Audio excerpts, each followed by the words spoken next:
J'aime beaucoup travailler le chocolat parce que c'est une matière qui a vraiment plein de textures différentes et plein de matières visuelles différentes. On peut avoir du lisse, du laqué, on peut faire du brossé, des effets boisés. C'est une matière qui est vraiment infinie à travailler.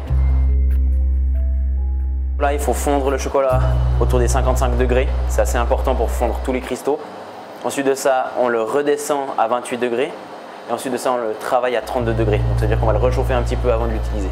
Pour empirer les moules, j'ai pris un pichet et puis je vais verser gentiment de haut en bas afin que l'air disparaisse au fur et à mesure et que je n'ai pas trop besoin de les taper pour pas qu'il y ait de bulles d'air au fond.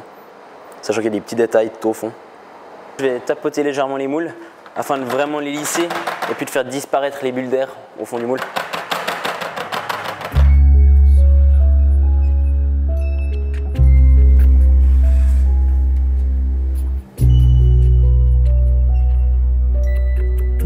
Donc là on met les moules à 14 degrés afin que le chocolat cristallise et puis qu'on puisse les démouler par la suite.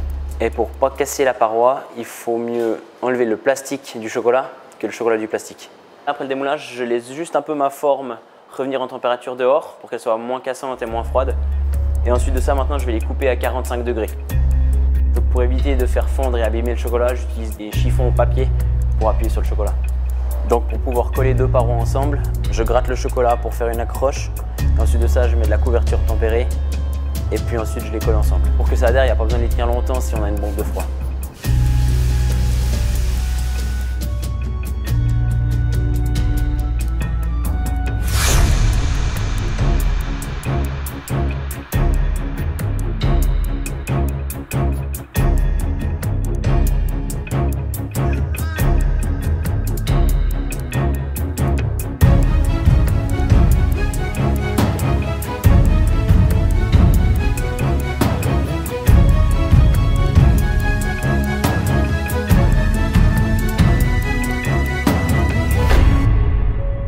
Une fois que j'ai fini l'assemblage du palais de rumine, j'aérographe, je mets des coups de pinceau, je donne des reflets, je mets les zones d'ombre, les zones d'éclairage afin de donner au palais de rumine le plus joli effet.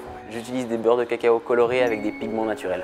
Pour donner un effet encore plus réaliste, par la suite j'appliquerai un petit peu de sucre glace sur le palais pour pouvoir le rendre un peu poreux.